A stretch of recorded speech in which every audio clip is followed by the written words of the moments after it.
Hello everybody, I'm Blazer Rebecca and welcome back to If My Heart Had Wings. And yeah, you did just check, but that's why you should stop saying a duck to scout for you. As I pick up the notebook that she dropped, I looked at the open page. Things I want to do. This is the page I saw before. What if I don't want it? Could it be that you're planning to do all of this before you quit school? Seems like I was spot on. Ba-ding!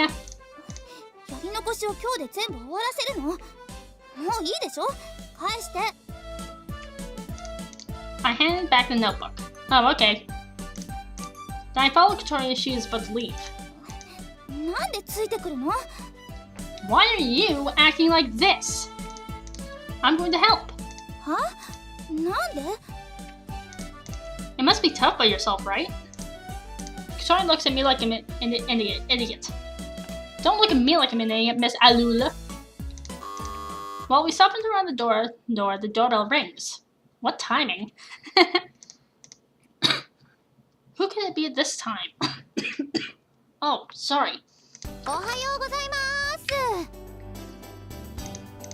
IKEA! Hi! What did you come here for? IKEA pulls me towards her and whispers in my ear.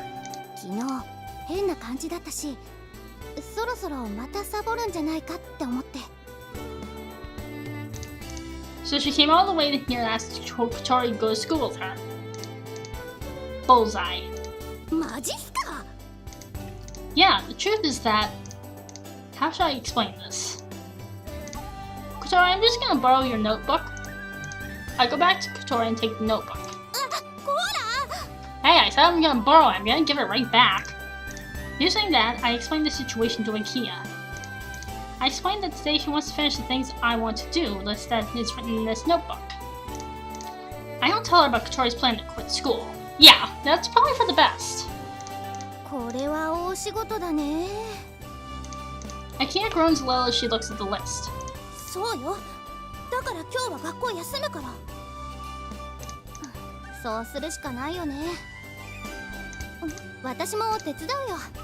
Oh, of course.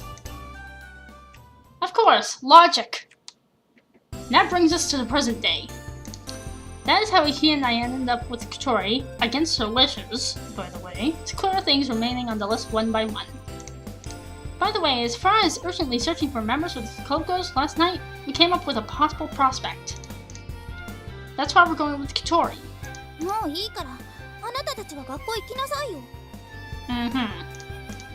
Said Kotori while stroking the cat, but we don't listen.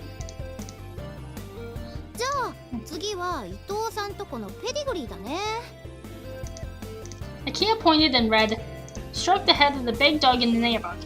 It's really scary, but it might be unexpectedly friendly. If possible, I'd like to ride around on its back. Is the dog that big that you can do that?" From the list. The Ito family are rich and have a well-known very large dog called Pedigree that roams around freely in their garden. I don't know, what if it isn't friendly, Kotori? Did you ever think of that? When we were kids, it was rare to see such big dogs, and we would often watch him lumbering around their spacious lawn. I'd like to ride around on its back. So far, I've lifted up Kotori on 2 occasions. Both times she was light as a feather. Well, perhaps I'm exaggerating slightly, but she was really light.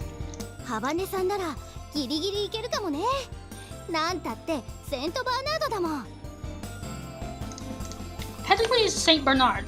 They're pretty huge. While seriously considering Kotori's silly idea, we head towards the Ito's house.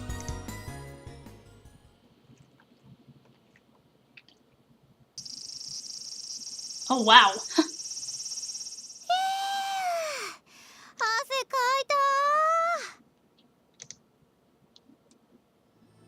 Said IKEA as she put the baggage down on the grass.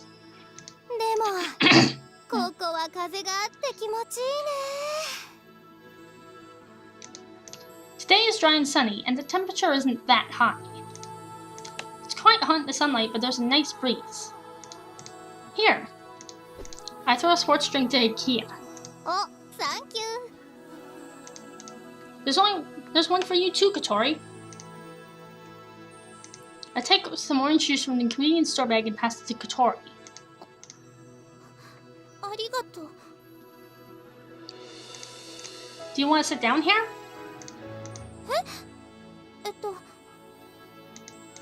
IKEA, give me a hand, would you? IKEA, who looks like she's enjoying her sports drink, gets up and comes over. 何するの? I want to put you down here. いいって。おお、そうだね。 Oh, come on, Kotori. I leave lifting up Kotori to IKEA and I tell her how to do it while I give a hand from the side.